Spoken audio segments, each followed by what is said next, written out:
তো আপনারা জানেন যে বিপ্লব দেবের এই উল্টো পাল্টা কথাতে সবার থেকে বেশি ক্ষতিটা কার হয়েছে বলুন তো? সবার থেকে বেশি ক্ষতিটা হচ্ছে কিন্তু বিজেপি পার্টির ক্ষতিটা হচ্ছে।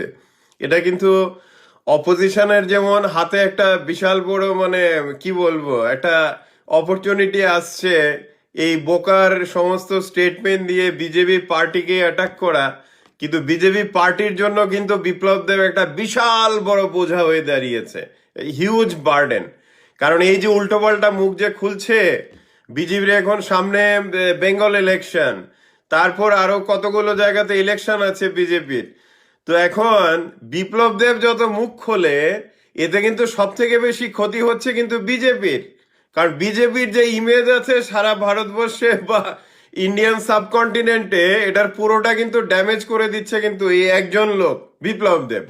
তো এই জন্য আপনারা বিপ্লব দেবকে ধন্যবাদ জানাতে পারেন যে এরকম উর্বর মস্তিষ্কর মানুষ জামজুরি, উদয়পুরের জামজুরি থেকে এসছে, বা আগে হয়তো বাংলাদেশে ছিল, এসছে। তো যাই হোক, এই এই হচ্ছে এখন অবস্থা যে ত্রিপুরার মুখ্যমন্ত্রী কোনো ডেভেলপমেন্ট বা কোনো ভালো কাজের জন্য সারা ভারতবর্ষে বা বিদেশে বা মিডিয়াতে ফেমাস না।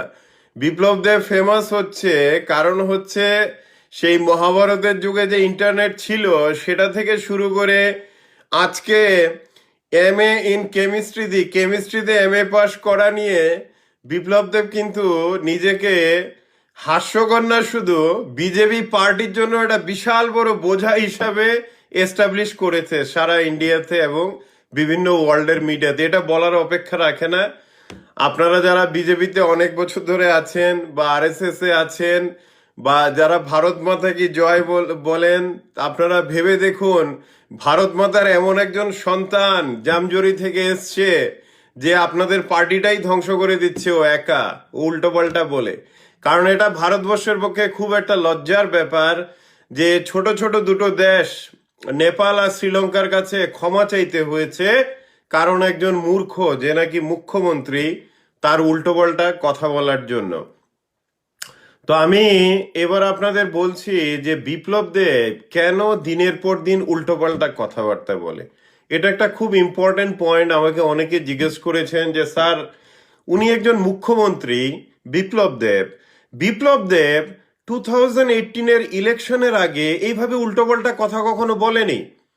2 বছর ধরে ক্যাম্পেইন করেছে, 2016, 17, 18 অব্দি বিপ্লব দেব বিজেপির হয়ে ক্যাম্পেইন করেছে, মাঠে ঘাটে গেছে, বিভিন্ন জায়গাতে গেছে, কিন্তু এরকম উল্টোপাল্টা কথা বলিনি। তো আমাকে অনেকে জিজ্ঞেস করেছেন আপনারা যে স্যার কি রিজন কি হতে পারে। বিজেপির অনেকে জিজ্ঞেস করেছেন যে বিপ্লব দেব মুখ্যমন্ত্রী হওয়ার পরে কেন এরকম উল্টোপাল্টা কথা বলছে। মুখ্যমন্ত্রী হওয়ার আগে তো এরকম বলেনি যখন ক্যাম্পেইন করেছে ত্রিপুরা রাজ্যে। তো এটার কারণটা হলো বিপ্লব দেব এমন সৌভাগ্যবান যে সে দিল্লি, আপনারা তো জানেন বিপ্লব দেবের বয়স 50 বা একটু উপরে হবে, দিল্লিতে ছিল অনেক বছর ধরে, কিন্তু বলার কিছু নেই যে ওর প্রফেশনটা কি ছিল। তো যতটুকু আমরা জেনেছি যে মধ্যপ্রদেশের বিজেপি এমপি গণেশ সিং এর ড্রাইভার ছিল বিপ্লব দেব, এছাড়া জিম ইনস্ট্রাক্টর ছিল দিল্লিতে। এছাড়া দিল্লিতে বিপ্লব দেবের একটা ফ্রেন্ড সার্কেল ছিল, যার মধ্যে অন্যতম হচ্ছে অঙ্কুশ বাজোরিয়া। তো এই জন্য আমি বিপ্লব দেবকে এত ভাগ্যবান বলছি যে বিপ্লব দেব এমন কিছু বন্ধু পেয়েছে দিল্লিতে যে যারা ব্লু ফিল্ম রেন্টালের বিজনেস থেকে শুরু করে বিভিন্ন রকমের 2 নম্বরই জিনিস ওরা বছর বছর ধরে করছিল। যেমন ধরুন অঙ্কুশ বাজোরিয়া, আপনারা সবাই জানেন মিডিয়ার কারণে হু ইজ অঙ্কুশ বাজোরিয়া। তো অঙ্কুশ বাজোরিয়া হচ্ছে একটা অ্যাবসকন্ডেড ক্রিমিনাল, রাজস্থান থেকে, যে কয়েকজন মহিলার প্রচুর টাকা মেরেছে। অঙ্কুশ বাজোরিয়া ওর বাবা ভাই মিলে প্রায় 16-17 crores মতো ইউনিয়ন ব্যাংক থেকে মানে আপনার রং মানে ভুল জমি, ফেক ডকুমেন্টেশন দেখিয়ে 16-17 crores লোন নিয়েছে ইউনিয়ন ব্যাংক থেকে, তারা পালিয়ে গেছে। তো অঙ্কুশ বাজোরিয়া কিন্তু রাজস্থানে অ্যাবসকন্ডেড ক্রিমিনাল, অল 2 নম্বরই, মানুষকে ঠকানো, মানুষ থেকে টাকা নিয়ে পালিয়ে যাওয়া, ব্যাংকে ঠকানো, এইসব করে অঙ্কুশ বাজোরিয়া। তো এই অঙ্কুশ বাজুরিয়া হচ্ছে বিপ্লব দেবের ঘনিষ্ঠ বন্ধু। আর বিপ্লব দেবের ঘনিষ্ঠ বন্ধু যারাই আছে তারা মানে কি বলবো, মানে ওই যে নবরত্ন থাকে না, ঠিক মানে নবরত্নের মতোই হচ্ছে বিপ্লব দেবের চারিদিকে আছে, ওর বন্ধুরা আছে। তো এই যে আপনারা যে আমাকে প্রশ্ন যে করেছেন যে বিপ্লব দেব মুখ্যমন্ত্রী হওয়ার আগে এরকম উল্টোপাল্টা বকতো না, মুখ্যমন্ত্রী হওয়ার পরে সে কেন এরকম উল্টোপাল্টা বকছে গিয়ে, সে বলছে মহাভারতের যুগে ইন্টারনেট ছিল থেকে শুরু করে 3 বছর পরে আজকে সে বলছে কেমিস্ট্রিতে এমএ পাস যারা করেছে। তো কেন বিপ্লব দেব এই উল্টোপাল্টা কথাটা বলছে, এটার উত্তরটা হলো যে বিপ্লব দেবের দিল্লির যে ফ্রেন্ড সার্কেলটা ছিল, যারা নাকি 2 নাম্বারি, ড্রিঙ্কস, তারপর ব্লু ফিল্ম রেন্টাল, কল গার্লের বিজনেস, বিভিন্ন রকমের যেগুলো নাকি পেশা করে লোকেরা খেতে হয়, যাদের নাকি ওইরকম মানসিকতা, তো ওইরকম ওর একটা ফ্রেন্ড সার্কেল ছিল দিল্লিতে। সে মুখ্যমন্ত্রী হওয়ার পরে ওই পুরো ফ্রেন্ড সার্কেলটাও ত্রিপুরাতে নিয়ে এসছে। তো অঙ্কুশ বাজুরিয়া জানেন, আপনারা জানাই যে আছেন পুলিশ বা ল এনফোর্সমেন্টে বা এমনকি বিজেপি পার্টির মধ্যে বা অপোজিশনে, জানেন অঙ্কুশ বাজুরিয়া কি করে। ও বিভিন্ন রকমের ড্রাগসের ব্যবসা করে। বিপ্লব দেব ওকে 11টা দোকানের লাইসেন্স দিয়েছে, 11টা ফরেন লিকুয়ার, তারপর দেশি যে মস্তান ব্র্যান্ডের যে দেশি দোকান, যেটা নাকি সারা ত্রিপুরা এখন ছেয়ে যাচ্ছে, ওইটাও কিন্তু বিপ্লব দেবের বন্ধু অঙ্কুশ বাজুরিয়া এগুলো প্ল্যান, দেশি মদ বানানো ত্রিপুরাতে এবং বিক্রি করা। এছাড়া অঙ্কুশ বাজুরিয়ার আরেকটা পেশা হলো কলগাল র্যাকেট চালানো, প্রস্টিটিউশন র্যাকেট চালানো। আপনারা বন্ধুরা হয়তো জানেন, কয়েক মাস আগে দেখেছেন কয়েকটা ত্রিপুরার পত্রিকায় যে ক্যাবারে ডান্স চলছিল আগরতলা সোনারতরী হোটেলে, এটা এখনো চলছে, খালি মিডিয়াতে আসছে না, এতটুকুই ডিফারেন্স। তো এই যে বাইরে থেকে, কলকাতা থেকে বা বিভিন্ন জায়গা থেকে কি বলে কল গার্লদের আনা, এখানে র্যাকেট রান করা, ক্যাবারে এগুলো রান করা, এগুলো সব অঙ্কুশ বাজুরিয়ারা খুব এক্সপার্ট। তো এই জন্য বিপ্লব দেবকে আমি ভাগ্যবান বলবো যে এরকম সব বন্ধুদের দিল্লি থেকে ও ত্রিপুরাতে নিয়ে এসছে মুখ্যমন্ত্রী হওয়ার পরে। তো আপনারা যে জিজ্ঞেস করেছেন আমাকে যে বিপ্লব দেব মুখ্যমন্ত্রী হওয়ার আগে এরকম উল্টোপাল্টা বকতো না, এখন সে কেন বকে, কারণটা হচ্ছে একদিকে বিপ্লব দেব ঘিরে আছে, ওর চারিদিক ঘিরে আছে অঙ্কুশ বাজুরিয়ার মতো কতগুলো, যারা নাকি ডেলি ওকে ড্রিঙ্ক করায়, তারপর বিভিন্ন রকমের রঙিন জিনিসের সাপ্লাই দেয় বিভিন্ন জায়গাতে।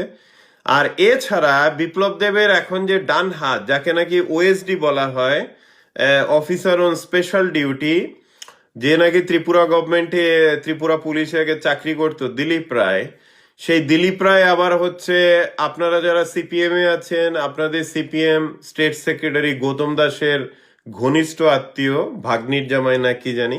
তো যাই হোক, এই দিলীপ রায় এখন ওএসডি দিলীপ রায় হচ্ছে বিপ্লব দেবের আরেকটা হাত। তো ওর ডান হাত বাম হাত এরকম অনেকেই আছে।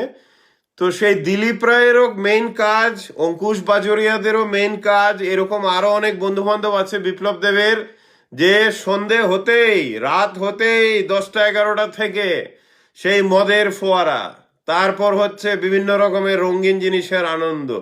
তো বিপ্লব দেব রাত্র 2-3টে অবধি যদি এত আনন্দ করে, মানে এত ভাগ্যবান লোক যে সে রাত্র 2-3টে অবধি এসব রঙিন আনন্দে ব্যস্ত থাকে। আপনারা বলুন তো, সেই লোকটা সকালবেলা উঠে যখন সভাতে বিভিন্ন প্রোগ্রামে যায় সারাটা দিন, ও কি সুস্থ মস্তিষ্কে থাকে? ও কি সুস্থভাবে কথা বলার পজিশনে থাকে? থাকে না। তো এইটাই হচ্ছে কারণ যে বিপ্লব দেব কেন উল্টোপাল্টা কথা বলে।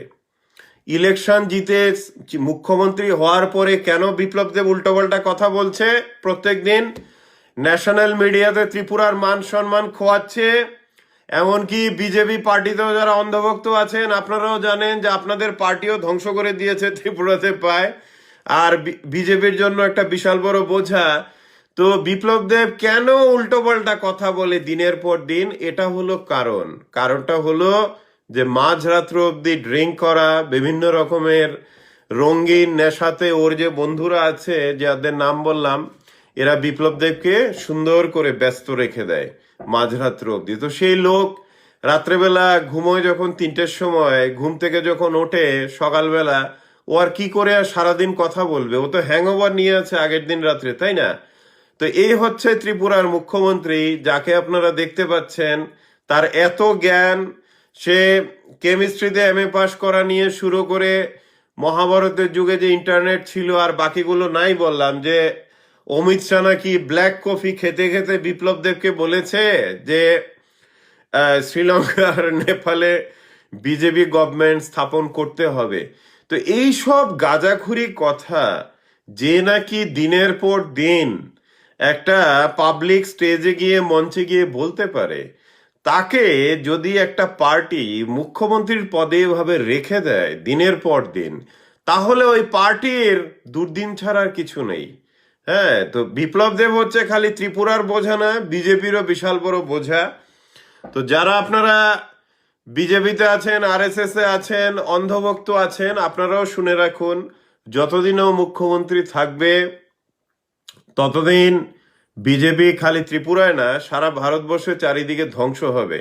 তাই এই আপদ বা শনি আপনারা বিদায় করুন, করলে পরেই ত্রিপুরাতে একটা ভালো একটা অবস্থা ফিরে আসবে।